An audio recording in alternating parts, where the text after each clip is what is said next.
Não sobrevive quem tem força, sobrevive quem se adapta, sobrevive quem tem resiliência de adaptação. Em primeiro lugar, como historiador, eu vou começar pontuando nossa raiz, nossa genética. Nós fomos formados em todo o período colonial, durante o Império e na República, pelo Estado. O Estado é o maior proprietário, o Estado é o maior contratador, o Estado é aquele que organiza as relações dentro do Brasil. Isso cria uma tradição histórica.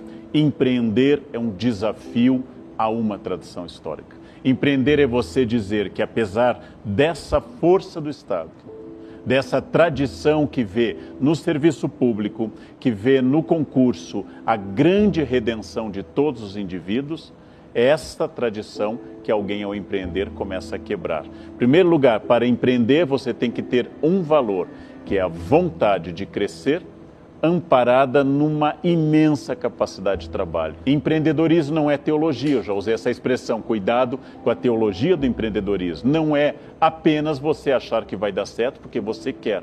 Então, em primeiro lugar, atitude de trabalho, capacidade de ser empreendedor é capacidade de ser protagonista. Esse conceito é muito importante. Quem é protagonista? Querem um indicativo muito claro? Quem não fica dando desculpas. Quem não é protagonista é cheio de desculpas. O momento é ruim, o governo não ajudou, o setor está complicado, o cliente é chato, estava chovendo. Quem não é empreendedor, arruma desculpas. Quem é empreendedor é protagonista. Protagonista é o grande valor do empreendedor. As coisas acontecem ou deixam de acontecer porque eu fiz. E se eu não fiz, eu tenho que refazer. Volta uma frase de Sartre muito interessante: não importa o que a vida fez de você, importa o que você fez com o que a vida fez de você. Então, o empreendedor não tem problemas, por isso ele não tem desculpas, errado. Ele tem os mesmos problemas que todo mundo, mas daquele problema ele torna a possibilidade de uma iniciativa. Da crise surge a oportunidade. Usando uma frase que eu gosto muito, aprendi com um grande amigo meu: ostra feliz não produz pérola. Se você for feliz, você não tem o desafio. Se você estiver muito feliz, você não tem inquietude. E por que empreender é um indicativo para o século XXI? Atividades repetitivas, atividades mecânicas, atividades que não impliquem julgamento e ação criativa estão sendo substituídas em larga escala por algoritmos, robôs e inteligência artificial. Funções que quase não existem mais. Ascensorista, que era aquele indivíduo, trabalhador, que ficava apertando o botão. É muito mais barato para a empresa colocar um programa para o elevador se tornar um elevador inteligente. Então, onde está crescendo o emprego? Em quem trabalha com o software, em quem trabalha com programas de segurança, em quem trabalha com espaços novos.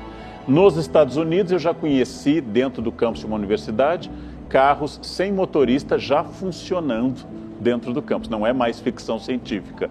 Logo, essas funções tendem a diminuir. O empreendedorismo é aquele que observa o mercado atentamente, não está instalado, fica observando a ascensão e queda de tendências, bolhas de consumo, novos paradigmas de produção, fica imaginando as coisas rapidamente e percebe em cada crise uma nova chance. Ora, a crise é, na natureza, a possibilidade de eu separar as espécies por capacidade de evolução ou não.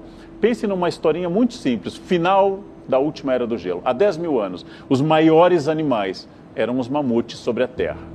Os mamutes chegam a mais de 20 toneladas, um elefante atual tem 5 a 6. Os mamutes são gigantescos, têm força. Terminaram as calotas retrocedendo, a era do gelo terminou, os mamutes desapareceram. Quem sobreviveu? O ser humano, que durante a era do gelo fez fogo, que após a era do gelo criou a agricultura, com a revolução agrícola. O ser humano mais fraco que o mamute, sem o mesmo peso e força, sobreviveu. Por quê?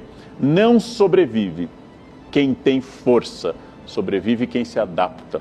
Sobrevive quem tem resiliência de adaptação, que é a capacidade que você tem de sair de uma situação e passar a outra e se reinventar permanentemente. Esse é o segredo da manutenção de uma atividade profissional, de um casamento, de uma relação de amizade.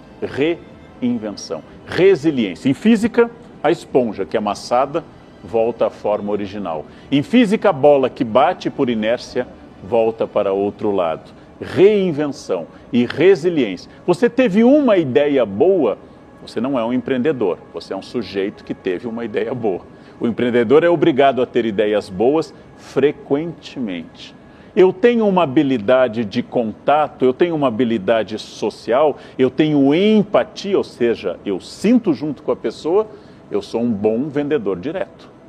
Eu tenho essa capacidade de olhar no olho, de não ser antipático ou meramente simpático, mas de ser empático, sentir a necessidade da pessoa, avaliar, e prazer no contato com as pessoas é um valor que me leva, por exemplo, ao comércio direto.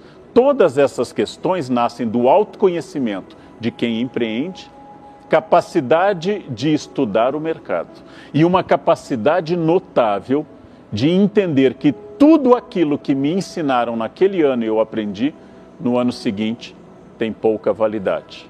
Eu fui educado em boas universidades no Brasil e no exterior para ser um bom historiador e filósofo.